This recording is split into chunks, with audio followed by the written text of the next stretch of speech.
सबैलाई नमस्ते। आज हामी लुका 10 अध्यायको परमेश्वरको वचन पढ्नेछौँ। आउनुहोस्, लुका 10 अध्यायको 25 पदबाट हामी पढ्नेछौँ। व्यवस्थाका एकजना पण्डित उहाँको परीक्षा गर्न खडा भए र यो प्रश्न गरे, गुरुज्यू, अनन्त जीवन प्राप्त गर्न मैले के गर्नुपर्छ? उहाँले तिनलाई भन्नुभयो, व्यवस्थामा के लेखेको छ, तिमीले के पढ्यौ? तिनले भने, तैँले परमप्रभु आफ्ना परमेश्वरलाई आफ्नो सारा हृदयले, आफ्नो सारा प्राणले, आफ्नो सारा समझले र आफ्नो सारा मनले प्रेम गर र आफ्नो छिमेकीलाई आफैलाई झैं प्रेम गर। उहाँले तिनलाई भन्नुभयो, तिमीले ठिक जवाफ दियौ, त्यसै गर र तिमी जिउनेछौ।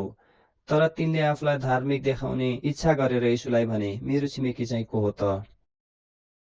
येशूले जवाफ दिनुभयो, एकजना मानिस यरुसलेमबाट यरीहोतिर जाँदै थियो। त्यो डाकुहरूको फेला पर्यो। तिनीहरूले त्यसलाई नाङ्गै पारेर पिटेर अधमरो पारेर छोडेर गए। संयोगले एकजना पुजारी त्यही बाटो भएर जाँदै थियो र त्यो अधमरो मान्छेलाई देखेर त्यो अर्कोपट्टि तर्केर गयो। त्यसैगरी एकजना लेवी पनि त्यस ठाउँमा आएर त्यसलाई देखेपछि अर्कोपट्टि तर्केर गयो। तर एकजना सामरी उसको यात्रामा जाँदै गर्दा त्यो मान्छे भएको ठाउँमा आइपुगेर त्यसलाई देखेर उसको मन दयाले भरियो र त्यसकहाँ गएर तेल र दाखमत लगाएर त्यसका घाउहरूमा पट्टी बाँधिदियो र आफ्नै गधामाथि चढाएर त्यसलाई एउटा पौवामा ल्याई त्यसको हेरचाह गर्यो। भोलिपल्ट उसले चाँदीका 2 सिक्का पौवाको मालिकलाई दिएर भन्यो, यिनको हेरचाह गर र अरू बढी खर्च लागे म फर्केर आउँदा तिमीलाई तिरिदिनेछु। येशूले सोध्नुभयो, तिम्रो विचारमा यी 3 जना मध्ये डाकुहरूको हातमा पर्ने मानिसको छिमेकी कुन चाहिँ ठहरियो? तिनले भने, त्यसमाथि दया देखाउने चाहिँ। तब येशूले तिनलाई भन्नुभयो, जाऊ तिमी पनि त्यसै गर। आत्मिक जीवनमा जरुरी कुरा के हो? आत्मिक जीवनमा जरुरी कुरा यो हो कि मानिस दुष्ट छ, यो जान्न जरुरी छ। मानिस दुष्ट छ, यो कुरालाई जान्नुपर्छ। मानिसले यो जान्न जरुरी छ कि ऊ पापमा जन्मेको छ र उसले यो जान्न जरुरी छ कि पापमा जन्मेको कारण ऊ पापबाट छुटकारा पाउन आफूले केही पनि गर्न सक्दैन र ऊ पापबाट छुटकारा पाउन केही पनि गर्न सक्दैन। जब उसले ठिक ढङ्गले यो कुरा बुझ्दछ तब उसलाई पापबाट छुटाउने येशूसँग भेट्न सक्छ। तर पहिलो कुरा मानिसहरू यो कुरालाई जान्दैनन् कि ऊ चाहिँ निरन्तर खराब छन्, दुष्ट छन् अनि उसमा केही राम्रो छैन र उसको मनमा जे पनि उत्पन्न हुन्छ त्यो निरन्तर खराब छ, यो कुरा जान्दैनन्।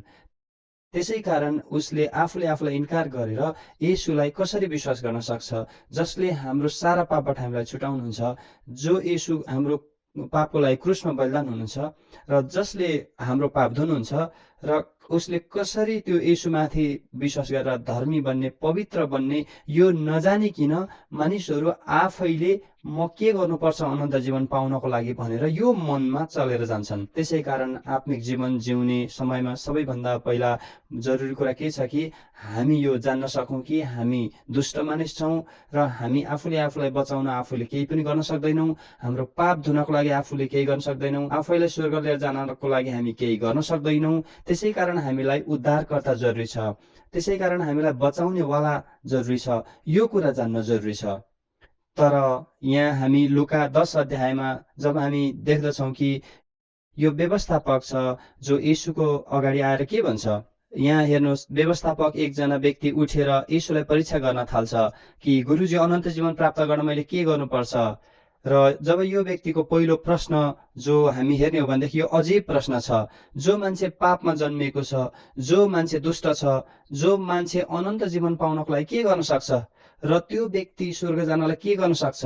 वास्तवमा उसले आफूले केही गर्न सक्दैन र यो व्यवस्थापकलाई थाहा थिएन। त्यसै कारण यो व्यवस्थापकले यो कुरा जानेको थिएन कि परमेश्वरले आज्ञा किन दिनुभयो। हामी बाइबलमा हेर्छौँ भने 10 आज्ञा छ नि, परमेश्वरले हामीलाई 10 आज्ञा दिनुभयो। जब हामी त्यो 10 आज्ञाहरूलाई हेर्छौँ भनेदेखि त्यहाँ लेखेको छ, चोरी नगर्नु, झुट नबोल्नु। जब हामी यो आज्ञालाई हेर्दछौँ अनि सुन्दछौँ भने हामी यहाँ उता यता केही सोच्न सक्दैनौँ कि हामी यही नै बोल्न सक्छौँ कि परमेश्वरले झुट नबोल्नु भनेको छ, मैले झुट बोलेको छैन। तर यदि हामी व्यवहारिक रूपमा आफूलाई हेर्छौँ भनेदेखि के हामी वास्तवमै झुट बोल्दैनौँ कि हामी झुट बोल्छौँ कि बोल्दैनौँ? यो कुरा हामी बुझ्न सक्दैनौँ किनकि हामीले बाहिरी रूपमा व्यवस्थालाई सम्झौँ। हामीले बाहिरी रूपमा व्यवस्थालाई यसरी सम्झौँ कि परमेश्वरको मनलाई नजानिकन किन परमेश्वरले हामीलाई व्यवस्था दिनुभयो त? परमेश्वरले यो 10 आज्ञा हामीलाई किन दिनुभयो? परमेश्वरले यो 10 आज्ञा दिनुभन्दा अगाडि हामी झुट बोल्थ्यौँ कि बोल्दैनथ्यौँ? हामीले झुट बोल्ने पहिला हो कि व्यवस्था पहिला आयो? हामी पापी पहिला बन्यौँ कि पहिला व्यवस्था आयो? हामी यो कुरालाई एक एक गरेर हेर्छौँ भनेदेखि परमेश्वरले व्यवस्थामा भन्नुभयो चोरी नगर। कसलाई चोरी नगर भन्ने हो? जो चोरी गर्ने मानिसलाई चोरी नगर भनेको हो। एउटा झुट बोल्ने मानिसलाई भनेको हुन्छ कि झुट नबोल। झुट बोल्नु पहिला हो कि झुट नबोल भन्ने व्यवस्था पहिला हो? व्यवस्था पहिला होइन। पहिला मानिसभित्रबाट पाप आयो। हामी कहाँ पापी बन्यौँ? हामी आदमको अन्तर्गत रहेर पापी भयौँ। हामी आदमदेखि आमाको गर्भैदेखि पापी भयौँ। हामी पापमा जन्मिएको कारण हामी सबैमा झुट बोल्ने चरित्र छ, हामी सबैमा चोरी गर्ने चरित्र छ, हामी सबैमा व्यभिचारी चरित्र छ, हामी सबैमा क्रोध गर्ने चरित्र छ, हामी सबैमा जलनको चरित्र छ। तर हामी मानिसहरू हाम्रो पापको विषयमा राम्रोसँग जान्दैनौँ। त्यसै कारण परमेश्वरले पछि व्यवस्था दिनुभयो। यदि हामी गलातीको पुस्तक हेर्छौँ भने गलाती 3 अध्यायको 19 पदमा यस्तो लेखिएको छ, तब व्यवस्थाको आवश्यकता किन पर्यो त? त्यसैले परमेश्वरले यो अपराधी पापी मानिसहरूलाई यो व्यवस्था किन दिनुभयो? यद्यपि मानिस पापमै जन्मिएको छ र तर पनि त्यो मानिसलाई परमेश्वरले किन व्यवस्था दिनुभयो? जो व्यवस्था 10 आज्ञा दिनुभयो, यो संसारमा त्यो 10 आज्ञा कसैले पनि पालन गर्न सक्दैन।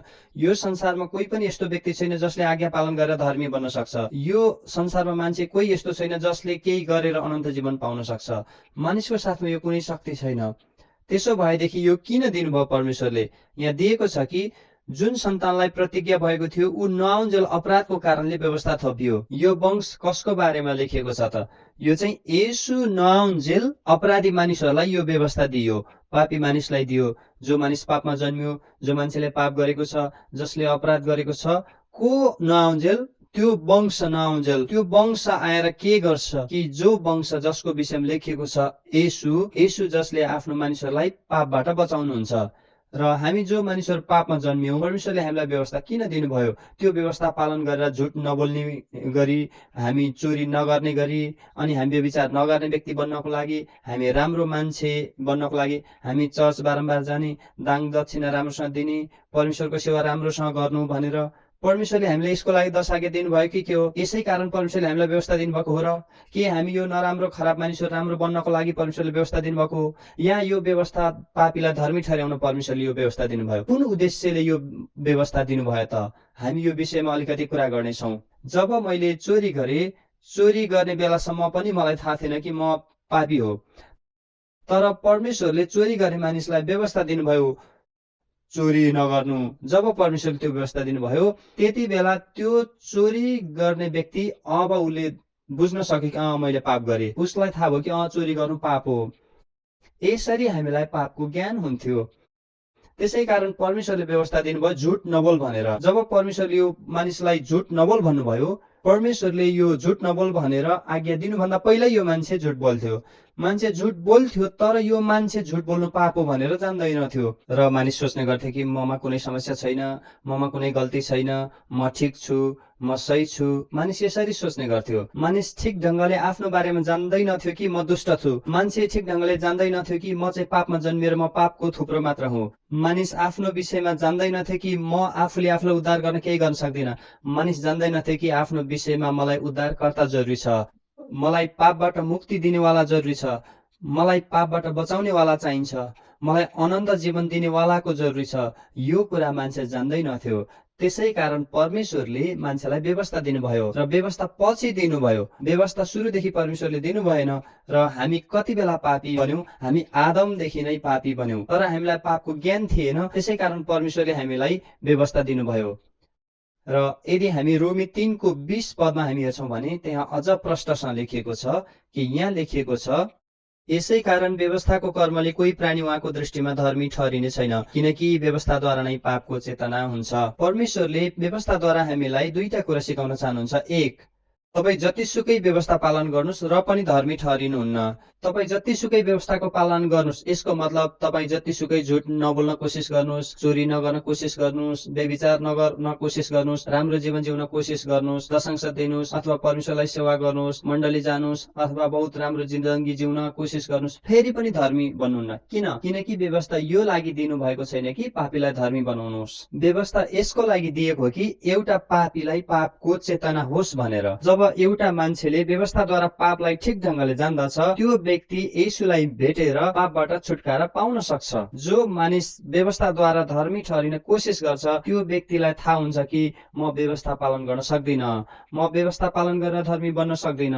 जति सुकै म झुट नबोल्न कोसिस गरे पनि म झुट बोलिरहेको छु, जति म चोरी नगर्न कोसिस गरे तापनि चोरी गरिरहेको छु, जति सुकै घृणा नगर्न कोसिस गरे पनि घृणा गरिरहेको छु, जति सुकै परमेश्वरलाई प्रेम गर्न खोजे पनि त्यति म प्रेम गर्न सक्दिन, जति सुकै म आफ्नो छिमेकीलाई प्रेम गर्न चाहे तापनि म आफ्नो छिमेकीलाई प्रेम गर्न सक्दिन।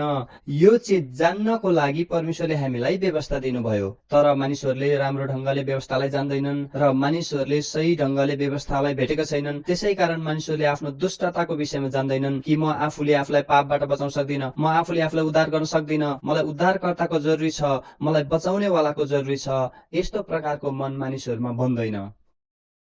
त्यसै कारण जब हामी व्यवस्थापकलाई देख्छौं, यो लुका 10:25 पदमा हेर्ने भनेदेखि यो व्यवस्थाको पण्डित आएर येशूलाई के भन्दैछ, तपाई अलिकति हेर्नुस्, येशू उसको सामुन्ने हुनुहुन्छ जसले अनन्त जीवन दिनुहुन्छ। येशू खुद यो संसारमा अनन्त जीवन दिनको लागि आउनुभयो। तर ऊ अनन्त जीवन दिनेवाला येशूको अगाडि यो पण्डित के गर्दैछ, उहाँलाई परीक्षा गर्दैछ अनि भन्दैछ कि हे गुरुजी, अनन्त जीवन प्राप्त गर्न मैले के गर्नुपर्छ। यो सवाल आफैमा बहुत अजीब छ। आज धेरै मानिसहरू यही मनद्वारा जिउने गर्छन् किनकि उनीहरूले व्यवस्थालाई ठिक ढंगले भेटेका छैनन्। यदि उनीहरूले ठिक ढंगले व्यवस्थालाई भेट्ने हो भनेदेखि येशूको अगाडि आएर यसरी भन्न सक्दैनथे कि अनन्त जीवन पाउन मैले के गर्नुपर्छ, किनकि जो मानिसले व्यवस्थालाई ठिक ढंगले भेटेका हुन्छन् कि अनन्त जीवन पाउनको लागि मैले केही गर्न सक्दिन। भलै परमेश्वरले भन्नुभयो कि झुट नबोल्नु, तर म झुट बोल्छु। परमेश्वरले भन्नुभयो चोरी नगर्नु, तर म चोरी गर्छु। परमेश्वरले भन्नुभयो क्रोध नगर्नु, तर म क्रोध गर्छु। परमेश्वरले जो पनि नगर्नु भन्नुभएको छ म त्यो गर्छु। म त्यस्तो मान्छे आफूले आफूलाई देख्न जरुरी छ। र यदि यो व्यवस्थापकले आफूले आफूलाई यसरी स्पष्ट रूपमा देखेको भए येशूको सामने ऊ यसरी येशूलाई परीक्षा गर्न जाँदैन थियो र येशूलाई यस्तो अजीब सवाल सोध्न सक्दैन थियो कि हे गुरुजी, अनन्त जीवन पाउन मैले के गर्नुपर्छ। यसको बदलामा उसले येशूलाई के सोध्नु पर्थ्यो, येशू अनन्त जीवन म पाऊँ, हजुर के गर्नुहुन्छ यसको लागि, येशू हजुर के गर्नुहुन्छ ताकि म अनन्त जीवन पाऊँ। तर यो व्यवस्थापक आएर येशूलाई सोध्दैछ कि अनन्त जीवन पाउन मैले के गर्नुपर्छ। यो सवाल आफैमा अत्यन्तै अजीब छ। येशू यो पृथ्वीमा आउनुभयो ताकि उहाँ हाम्रो पापको लागि मर्नुहोस् र हाम्रो पापको मूल्य चुकाएर हाम्रो पाप धोएर हामीलाई पापबाट क्षमा दिने र हामीलाई उद्धार दिन सक्नुहोस्। यसको लागि येशू यो संसारमा आउनुभयो। तर ऊ येशूको सामने गएर के सोध्दैछ, जब ऊ येशूको अगाडि गएर यो व्यवस्थाको पण्डित सोधिरहेको छ कि अनन्त जीवन प्राप्त गर्न मैले के गर्नुपर्छ, यति बेला येशूले के जवाफ दिनुभयो हामी देख्दछौं कि येशूले भन्नुभयो व्यवस्थामा के लेखिएको छ तिमीले के पढ्यौ। त्यति बेला येशूले सोध्नुभयो व्यवस्थामा के लेखिएको छ तिमीले के पढ्यौ, र व्यवस्थामा के लेखिएको छ अनि के पढ्यौ। जब येशूले यसरी सोध्नुभयो र उसले के जवाफ दियो, उसले उत्तर दियो कि तैँले परमप्रभु आफ्नो परमेश्वरलाई आफ्नो सारा हृदयले, आफ्नो सारा प्राणले, आफ्नो सारा समझले र आफ्नो सारा मनले प्रेम गर र आफ्नो छिमेकीलाई आफूलाई चाहिँ प्रेम गर। यो व्यवस्था हो। के हामी यो व्यवस्थालाई पालन गर्न सक्छौं? के मानिस मध्ये कोही मानिसले यो परमेश्वरको व्यवस्था पालन गर्न सक्छ? के तपाई कहिले पनि आफ्नो सारा हृदय, सारा प्राण, सारा समझ र सारा मनले परमेश्वरलाई प्रेम गर्न सक्नुहुन्छ? र त्यति मात्र होइन, के आफ्नो छिमेकीलाई आफूलाई चाहिँ प्रेम गर्न सक्नुहुन्छ? के साँच्चै तपाई यसो गर्न सक्नुहुन्छ? यो व्यवस्था कसले पालन गर्न सक्छ? वास्तवमा यो व्यवस्था कसैले पनि पालन गर्न सक्दैन। त्यसै कारण व्यवस्थाद्वारा परमेश्वरले मानिसलाई के सिकाउन चाहनुहुन्थ्यो भने तिमीहरूले परमेश्वरलाई यसरी प्रेम गर्न सक्दैनौ, तिमीहरूले छिमेकीलाई आफूलाई चाहिँ प्रेम गर्न सक्दैनौ, तिमीहरू पापमा जन्मिएको पापको डङ्गुर मात्र हौ, तिमीहरूलाई पापबाट उद्धार गर्नेवाला चाहिन्छ, तिमीहरूलाई पापबाट छुटकारा गराउने चाहिन्छ। यस प्रकार परमेश्वर चाहनुहुन्थ्यो कि मानिस व्यवस्थाद्वारा आफ्नो पापलाई पहिचान गरोस् र मानिसले आफ्नो कमजोरीको जानेर, आफ्नो कमीलाई जानेर म कति दुष्ट छु, म कति पापी अनि कति खराब अनि म त्यस्तो घिनाउने मान्छे छु, म आफूले आफूलाई पापबाट बचाउन केही गर्न सक्दिन, यो मेरो पाप धुनलाई म केही गर्न सक्दिन, म स्वर्गमा जानको लागि केही गर्न सक्दिन, म यस्तो व्यक्ति हुँ जो सिर्फ नाश मात्र हुनुपर्छ, म यस्तो मानिस हुँ जो आमाको गर्भैदेखि पापमा जन्मे अनि मैले जन्मेदेखि नै पाप गर्दै मेरो जीवन जीवन जिरहेको छु, म यस्तो व्यक्ति हुँ जो मलाई आफूलाई नरकबाट बचाउन सक्दिन। त्यो समय त्यो व्यक्तिको मन परमेश्वरको अगाडि के भन्न सक्छ? हे परमेश्वर, मलाई अनुग्रह दिनुहोस्,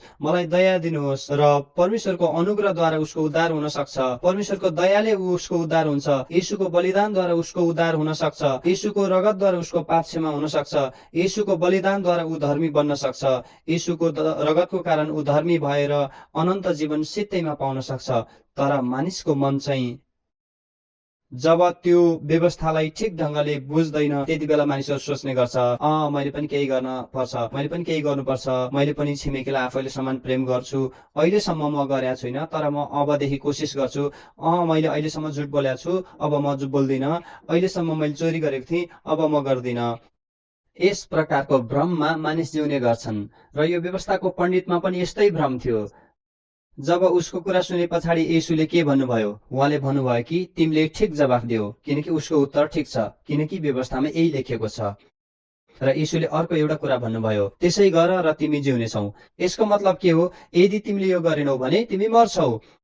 अब यहाँ सवाल के रहन्छ भने अब यसले यो गर्छ कि गर्दैन? तसर्थ मित्रहरू, तपाईहरुको साथमा पनि आज यस्तै हुन्छ। तपाईहरुलाई थाहा छ कि व्यवस्थामा के लेखेको छ। तपाईहरुलाई थाहा छ कि व्यवस्थामा लेखेको छ झुट नबोल्नु।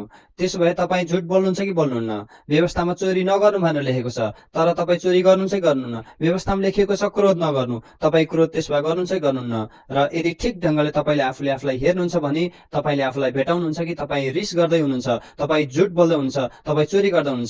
त्यो बेला जब तपाईको मनमा त्यो भ्रम छ कि म व्यवस्था पालन गर्छु, म 10 आज्ञा पालन गर्छु, परमेश्वरले भने बमोजिम म जिन्दगी जिउँछु, जुन प्रकारको भ्रम छ त्यो टुट्छ अनि तपाईले आफूले आफूलाई पाउनुहुन्छ कि अब वास्तवमै मलाई उद्धारकर्ताको जरुरी छ। म आफूलाई बचाउन मैले केही गर्न सक्दिन, मलाई बचाउने वालाको चाहिन्छ, मलाई उद्धार दिने वाला चाहिन्छ। यो व्यवस्थाद्वारा मानिसले आफ्नो मनमा जान्न जरुरी छ। तर यो व्यवस्थाको पण्डितले यस्तो सुनेर के भनिरहेको छ? लुका 10 अध्यायको 29 पदमा लेखिएको छ, तर तिनले आफूलाई धार्मिक देखाउने इच्छा गरे येशूलाई भने मेरो छिमेकी चाहिँ को हो? मेरो छिमेकी चाहिँ को? तब यसले किन छिमेकीको विषयमा सोधिरहेको छ? हालाकि उसले पूरा जीवनभर उसलाई लागेको थियो कि व्यवस्था पालन गरेर जिरहेको छु, तर उसलाई अहिलेसम्म आफ्नो छिमेकी को हो जान्दैन थियो। त्यसैकारण उसले आफ्नो छिमेकी विषयमा सोधिरहेको छ। र त्यो बेलामा येशूले त्यो व्यक्तिलाई दिएको दृष्टान्त यो हो। र यो दृष्टान्तबाट येशू सिकाउन चाहनुहुन्थ्यो कि उद्धार कसरी पाउनु पर्छ र उद्धार कसले गर्छ अनि उद्धार कसले पाउँछ। र यसको बारेमा लुका 10 अध्यायमा 30 पददेखि लिएर अगाडि एउटा दृष्टान्त दिनुभयो। र आउनुहोस् हामी यो दृष्टान्तलाई सविस्तार पढ्छौं। जब यो हामी दृष्टान्त हेर्छौं भने येशूले जवाफ दिनुभयो, एकजना मानिस यरुशलेमबाट यरीहोतिर जाँदै थियो, त्यो डाकुहरूको फेला पर्यो, तिनीहरूले त्यसलाई नाङ्गै पारेर पिटी र अधमरो पारी छोडेर गए। 31 संयोगले एकजना पुजारी त्यही बाटो भएर जाँदै थियो र त्यो अधमरो मान्छेलाई देखेर त्यो अर्कोपट्टि तर्केर गयो। 32 त्यसैगरी एकजना लेवी पनि त्यस ठाउँमा आएर त्यसलाई देखेपछि अर्कोतिर तर्केर गयो। 33 तर एकजना सामरी उसको यात्रामा जाँदै गर्दा त्यो मान्छे भएको ठाउँमा आइपुग्यो र त्यसलाई देखेर उसको मन दयाले भरियो। 34 र त्यसमा गएर तेल र दाखमत लगाएर त्यसका घाउहरूमा पट्टी बाँधिदियो र आफ्नै गधामाथि चढाएर त्यसलाई एउटा पौवामा ल्याई त्यसको हेरचाह गर्यो। जब हामी यो वचनलाई हेर्दछौं तब यो वचनलाई देखेर हामी स्पष्ट रूपमा के जान्दछौं भने येशूले भन्नुभयो कि एकजना मानिस यरुशलेमबाट यरीहो तर्फ जाँदै थियो र यो मान्छे डाकुको फेला पर्यो र यो मान्छे कस्तो भयो? अधमरो भयो। जब यो मान्छे अधमरो थियो उसले आफूले आफूलाई बचाउन के गर्न सक्थ्यो? यो अधमरो मान्छे हाम्रो रूपलाई दर्शाउँदछ कि हामीले आफ्नो उद्धार गर्नको लागि हामी केही गर्न सक्दैनौं। त्यस पछाडि त्यो मान्छे जुन ठाउँमा अधमरो भएर बसेको थियो त्यहाँनिर एउटा लेवी गयो। त्यो लेवीले देख्यो तर उसलाई बचाउन केही गरेन। जब यो अधमरो मान्छेले लेवीलाई देख्यो, यो त मन्दिरमा सेवा गर्ने सेवक हो, सायद उसले मलाई सहायता गर्छ, सायद उसले मलाई बचाउन सहायता गर्छ। तर त्यो लेवी आयो अनि देखेर त्यत्तिकै गयो, उसले उसलाई केही सहायता गरेन। त्यस पछाडि फेरि पुजारी आयो अनि पुजारी पनि आयो। पहिला पुजारी आयो अनि लेवी आयो, ठिक हो नि? र पहिला त्यो पुजारी आयो अनि पुजारीले देखेर त्यत्तिकै गयो, लेवी पनि आयो देखेर त्यत्तिकै गयो। र यो अधमरो मान्छे के गर्न लाग्यो? म आफूले आफूलाई बचाउन केही गर्न सक्दिन। र सबभन्दा पहिला उसले के पायो भने म आफूलाई बचाउन केही पनि गर्न सक्दिन। दोस्रो कुरा उसले के पायो भने लेवी र पुजारीले पनि मलाई बचाउन केही गर्न सक्दैन र वास्तवमा मलाई बचाउन सक्ने कोही छैन, मलाई उद्धार दिने कोही पनि छैन, मलाई बचाउने वाला कोही पनि छैन। यो हाम्रो दशा हो। न त हाम्रो उद्धारको लागि हामी केही गर्न सक्छौं, न कि यो संसारमा हामीलाई कसैले मद्दत गर्न सक्छ ताकि हामीले उद्धार पाउन सकौं, ताकि हामी पापबाट छुटकारा पाउन सकौं, ताकि हामी धर्मी बन्न सकौं, पवित्र बन्न सकौं। यस्तो कोही छैन। तर जब हामी 33 पदमा हेर्छौँ भने त्यहाँ एउटा असल सामरी आएको छ। तर एकजना सामरी उसको यात्रामा जाँदै गर्दा त्यो मान्छे भएको ठाउँमा आइपुग्यो र त्यसलाई देखेर उसको मन दयाले भरियो। र यहाँ लेखिएको छ कि यहाँ सामरी आएको छ र उसले त्यो अधमरोलाई देखेर उसको मन दयाले भरियो। यहाँ यो सामरी को हो? सामरी येशूको चित्र हो। यो सामरी येशूको चित्र हो कि येशूले हामीमाथि दया गर्नुभयो। जसरी यो सामरीले यो अधमरोमाथि दया गर्यो त्यसै गरी येशूले हामीलाई दया गर्नुभयो। त्यसै कारण येशू स्वर्ग छोडेर यो संसारमा आउनुभयो। येशूले हाम्रो सारा पाप आफूमाथि लिनुभयो र येशू हाम्रो सट्टामा क्रुसमा मर्नुभयो र उहाँको क्रुसको मृत्युद्वारा हाम्रो पाप क्षमा भयो र उहाँले क्रुसमा बगाएको रगतद्वारा हाम्रो पाप धोइयो र उहाँले हामीलाई धर्मी बनाउनु भयो, पवित्र बनाउनु भयो र येशूले हाम्रो 100% उद्धारको काम गरिदिनु भयो। जसरी यहाँ असल सामरीले सबै गर्यो, यहाँ यो असल सामरीले गरेको कुरा यहाँ हेर्नुहुन्छ भने यहाँ के छ? ऊ पहिला त्यो अधमरो मानिस भएको ठाउँमा आयो, त्यस पछाडि उसलाई देखेर उसको मन दयाले भरियो। त्यस पछाडि हामी देख्न सक्छौं र त्यसका गएर तेल र दाखमत लगाएर त्यसका घाउहरूमा पट्टी बाँधिदियो र आफ्नै गधामाथि चढाएर त्यसलाई एउटा पौवामा ल्याई त्यसको हेरचाह गर्यो। तसर्थ तपाईँ यहाँ अन्तिम समय हेर्नुहुन्छ भने यहाँ कसले काम गरेको छ? यो असल सामरीले काम गरेको छ। असल सामरीको मन दयाले भरियो, असल सामरी उसको साथमा आयो, असल सामरीले उसको घाउमा तेल र दाखमत लगायो, असल सामरीले उसको घाउमा पट्टी बाँधिदियो र असल सामरीले आफ्नो गधामाथि चढाएर पौवामा लग्यो अनि पौवामा लगेर हेरचाह गर्यो। यो सबै काम कसले गर्यो? यो असल सामरीले गर्यो। यो अधमरो मान्छेले के गर्यो? यो अधमरो मान्छेले बच्नलाई केही पनि गरेको छैन र यसले के देखाउँदछ कि बाइबलले यो बताउँदछ कि हामी आफ्नो उद्धारको लागि हामी केही पनि गर्न सक्दैनौँ। जसरी यो अधमरो मान्छेले केही पनि गरेको छैन त्यसै गरी हामी पनि आफ्नो उद्धारको लागि केही पनि गर्न सक्दैनौँ। यो संसारमा धेरै मानिसहरू सोच्दछन् मैले मेरो पापको लागि प्रार्थना गर्नुपर्छ, मैले मेरो पापको लागि उपवास गर्नुपर्छ, मैले यदि परमेश्वरको अगाडि प्रार्थना र उपवासको साथ बस्ने हो भनेदेखि परमेश्वरले मेरो पाप क्षमा गर्नुहुन्छ होला, मैले मेरो पापको क्षमाको लागि म रुनुपर्छ, म परमेश्वरको अगाडि विलाप गर्नुपर्छ, मैले प्रार्थना गर्नुपर्छ। आज धेरै मानिसहरूसँग यस्तो कन्सेप्ट छ। किन मानिसहरूको साथमा यस्तो विचार धारणा छ? किनकि मानिसहरू सोच्ने गर्छन् कि उनीहरूले आफ्नो उद्धारको लागि केही गर्नुपर्छ। तपाईँ अलिकति सोच्नुहोस्, येशू तपाईँको उद्धारको लागि 90% काम गर्नुहुन्छ र 10% तपाईँ गर्नुहुन्छ भने येशू तपाईँको उद्धारकर्ता कसरी हुनुभयो? येशू त 90% उद्धारकर्ता अनि तपाईँ 10% उद्धारकर्ता हुनुहुन्छ र तपाईँ अब यो बोल्न पाउनुहुन्न कि येशू मेरो उद्धारकर्ता हुनुहुन्छ। तपाईँ भन्नुहुन्छ कि मैले अनि येशू दुइटै मिलेर उद्धार गरेका छौँ र हामी उद्धारको लागि येशूसँग त्यसरी मिल्न सक्दैनौँ किनकि हामी उद्धार पाउनु पर्ने मान्छे हौ र येशू उद्धारकर्ता हुनुहुन्छ।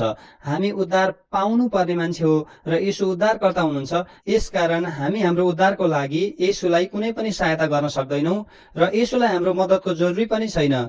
जसै यहाँ असल सामरीलाई कसको जरुरी छैन? यो अधमरो मानिसको सहायताको जरुरी छैन। यो असल सामरी उसको साथ आउँछ, उसको घाउमा तेल र दाखरस लगाइदिन्छ र यो बाइबलमा तेल र दाखरसले केलाई जनाउँछ? यो तेल जो हो यो पवित्र आत्मालाई दर्शाउँदछ अनि यो दाखरसले केलाई दर्शाउँदछ? यसले खुसीलाई दर्शाउँदछ। र येशूले के गर्नुहुन्छ? येशूले हाम्रो पाप उहाँको आफ्नो रगतले धुनुहुन्छ। उहाँ हाम्रो पापको लागि क्रुसमा बलिदान हुनुहुन्छ। उहाँले हाम्रो पापलाई उहाँको रगतले धुनुहुन्छ। उहाँले हामीलाई धर्मी र पवित्र बनाउनुहुन्छ। येशूले हामीलाई पवित्र आत्मा दिनुहुन्छ र येशूले हामीलाई खुसी दिनुहुन्छ र येशूले हाम्रो घाउलाई बाँधिदिनुहुन्छ र उहाँले आफ्नो सवारीमा चढाएर पौवासम्म लिएर जानुहुन्छ र त्यहाँ हाम्रो हेरचाह गर्नुहुन्छ। र अन्तिममा अगाडि के लेखिएको छ? भोलिपल्ट उसले चाँदीका 2 सिक्का पौवाको मालिकलाई दिएर भन्यो, यिनको हेरचाह गर र अरू बढी खर्च लागे म फर्केर आउँदा तिमीलाई तिरिदिनेछु। तसर्थ यहाँ हामी स्पष्ट रूपमा देख्न सक्छौं कि उसले भनिरहेको छ म फर्केर आउँदा तिरिदिनेछु र पौवाको मालिकलाई चाँदीको 2 सिक्का पनि कसले दियो? यो असल सामरीले नै दियो। असल सामरीले सुरुदेखि जबसम्म अधमरो मान्छे अधमरो भएदेखि पौवामा आउने सम्म र पौवामा आइसके पछाडि हेरचाह गर्ने यो सबै काम कसले गर्यो? असल सामरीले नै गर्यो। यो अधमरो व्यक्तिको काम 1% पनि छैन, एक बिन्दु पनि छैन। उसले सिर्फ के गरेको छ? स्वीकार गरेको छ र जो सबै गरेको छ त्यो असल सामरीले गरेको छ र त्यो अधमरोले स्वीकार मात्रै गरेको छ। उसले केही पनि गरेको छैन। र यो दृष्टान्तद्वारा येशूले त्यो व्यवस्थाको पण्डितलाई के सिकाउन चाहनुहुन्थ्यो कि अनन्त जीवन पाउन तिमीले केही पनि गर्न सक्दैनौ। पहिला नै तिमी चाहिँ पाप र मृत्युमा छौ, त्यसै कारण अनन्त जीवन पाउन तिमीले केही पनि गर्न सक्दैनौ। तिम्रो साथमा सिर्फ सोच छ कि अनन्त जीवन पाउन म के गरौँ, यस्तो विचारधारा तिम्रो साथमा छ। तर वास्तवमा तिम्रो दशा चाहिँ त्यो अधमरो मानिसको जस्तो छ जसले आफ्नो उद्धारको लागि केही पनि गर्न सक्दैन। अनन्त जीवन पाउनको लागि तिमीले केही पनि गर्न सक्दैनौ। तिमीले केही गरेर अनन्त जीवन तिमीले पाउन सक्दैनौ। यो प्रभु येशूले उसलाई दृष्टान्तद्वारा बताउनु देखाउनुभयो र येशू ख्रीष्टले यो दृष्टान्तद्वारा आफ्नो पहिचान दिनुभयो कि म तिम्रो उद्धारको लागि आएको छु। जसरी यो असल सामग्रीले मरु मानिसको लागि सबै कुरा पूरा गर्यो, त्यसै गरी म तिम्रो पापको जिम्मेवारी लिएर म तिमी माथि दया गरेर म स्वर्ग छोडेर यो संसारमा तिम्रै लागि आएँ, ताकि म तिमीलाई तिम्रो पापबाट उद्धार गर्न सकौँ। म तिम्रो सारा पाप मैले उठाएर तिम्रो सट्टामा मैले क्रुसमा मरेर जुन पापको सजाय मृत्यु छ त्यो चुकाएर मेरो रगतले तिम्रो पाप धोएर म तिमीलाई आफ्नै बलिदानद्वारा पवित्र पारेर मैले तिमीलाई अनन्त जीवन सित्तैमा दिन आएको हुँ। जसरी यो असल सामग्रीले यो अधमरो मान्छेलाई सबै कुरा दियो, त्यसरी येशूले हामीलाई सबै कुरा सित्तैमा दिनुभयो। तर अन्तिममा यो मान्छे के भन्न लाग्यो, जसले उसमाथि दया गर्यो, र अन्तिममा येशूले के भन्नुभयो, जाऊ तिमी पनि त्यसै गर। आज यो संसारमा धेरै मान्छेहरू सोच्ने गर्दछन् कि मैले पनि असल सामग्रीको जस्तो गर्नुपर्छ, मैले असल सामग्रीको ड्युटी गर्नुपर्छ। हेर्नुहोस्, बाइबलमा पनि भनेको छ, जाऊ र असल सामग्रीले जस्तै गर। के तपाईँ असल सामग्रीले जस्तै गर्न सक्नुहुन्छ? के साँच्चै तपाईँ अरू कसैलाई उद्धार गर्न सक्नुहुन्छ? तपाईँ जो पाप र मृत्युमा जन्मेको व्यक्ति, के तपाईँ आफ्नै उद्धारको लागि केही गर्न सक्नुहुन्छ? जो मान्छे आफ्नै उद्धारको लागि केही गर्न सक्दैन, त्यसले अर्को व्यक्तिको उद्धारको लागि के गर्न सक्छ र? वास्तवमा हामी हाम्रो उद्धारको लागि केही पनि गर्न सक्दैनौँ। हामी अरूको उद्धारको लागि पनि केही पनि गर्न सक्दैनौँ। हाम्रो साथ उद्धार गर्नको लागि कुनै शक्ति छैन। हामी कसैलाई उद्धार गर्न सक्दैनौँ। सिर्फ हाम्रो उद्धार गर्नको लागि परमेश्वरले कसलाई जिम्मा दिनुभयो? येशूलाई जिम्मा दिनुभयो। र येशू यो संसारमा आएर हाम्रो सारा पाप आफूले लिएर क्रुसमा हाम्रो सट्टामा मरेर येशूले के गर्नुभयो? हामीलाई पवित्र गर्नुभयो। जसरी त्यो असल सामग्रीले अधमरो मानिसको लागि सबै कुरा गर्यो, त्यसरी नै येशूले कल्वरीको क्रुसमा हाम्रो लागि सबै कुरा पूरा गर्नुभयो। त्यसै कारण हिब्रू 10:10 लेखिएको छ कि त्यही इच्छाबाट येशू ख्रीष्टका शरीरको बलिद्वारा सदाको निम्ति हामी पवित्र बनाइएका छौँ। तसर्थ हामीले केही गरेर पवित्र बनाइयौँ कि क्या? होइन। हामीले पवित्र हुन केही गर्यौँ कि क्या हो? होइन। हामीले केही गरेर पवित्र भएको होइन। येशू ख्रीष्ट क्रुसमा बलिदान भएर हाम्रो पाप उहाँले आफूले लिएर येशू क्रुसमा बलिदान भएर येशूले आफ्नो शरीरलाई बलिदान गरेर हाम्रो पापको सजाय चुकाइदिनु भयो र येशूले आफ्नो रगतद्वारा हाम्रो पाप धोएर हामीलाई धर्मी अनि पवित्र बनाउनु भयो। त्यसै कारण बाइबलमा भनिएको छ हिब्रू 10:10 त्यही इच्छाबाट येशू ख्रीष्टका शरीरको बलिद्वारा सदाको निम्ति हामी पवित्र बनाइएका छौँ। यसरी परमेश्वरले हामीलाई उद्धार गर्नुभयो, हामीलाई पवित्र पार्नुभयो। म आशा गर्दछु कि तपाईँहरू यो स्वीकार गर्नुहुन्छ र आफै कोसिस गर्नुहुने छैन। जो येशूले गर्नुभयो त्यसमाथि विश्वास गर्नुहुनेछ। ठिक छ, आजको लागि म यति नै भन्नेछु। आउनुहोस् हामी प्रार्थना गरौँ। पवित्र पिता, आज हामीले लुका 10 अध्यायबाट हेऱ्यौँ कि कसरी त्यो अधमरो मान्छे आफूलाई बचाउन केही गर्न सक्दैन थियो, तर असल सामग्रीले उसलाई सबै गरेर त्यो अधमरो बचाइयो र उसले पौवामा लगेर पौवाको मालिकको अधीनमा राख्यो ताकि उसको हेरचाह गर्न सकियोस्। परमेश्वर, वास्तवमा त्यो अधमरो हाम्रो रूप हो। हामी पाप र मृत्युमा जन्म्यौँ, तर हामीले आफूले आफूलाई उद्धार गर्नको लागि परमेश्वरको व्यवस्था पालन गर्न सकेनौँ। हामीले कुनै पनि अवस्था काम गर्न सकेनौँ ताकि हाम्रो पाप धुन सकियोस्। तर परमेश्वरले हाम्रो पापको लागि येशूलाई पठाएर येशूले हाम्रो सारा पाप उठाएर क्रुसमा बलिदान भएर येशूले हाम्रो पाप उहाँको रगतले धुनुभयो र हामीलाई धर्मी र पवित्र बनाउनु भयो र हामीलाई अनन्तकालको नरकबाट बचाउनु भयो अनि उद्धार गर्नुभयो। हामी साँच्चै धन्यवाद दिँदछौँ जो येशूको लागि, जुन येशूले हाम्रो उद्धारको कार्य पूरा गर्नुभयो। हामी सबैलाई अनुग्रह दिनुहोस् ताकि परमेश्वर उस येशूमाथि विश्वास गरेर सबै मानिस जिउन सक्नु भएको होस्। येशूको पवित्र नाममा म प्रार्थना गर्दछु। आमेन। धन्यवाद।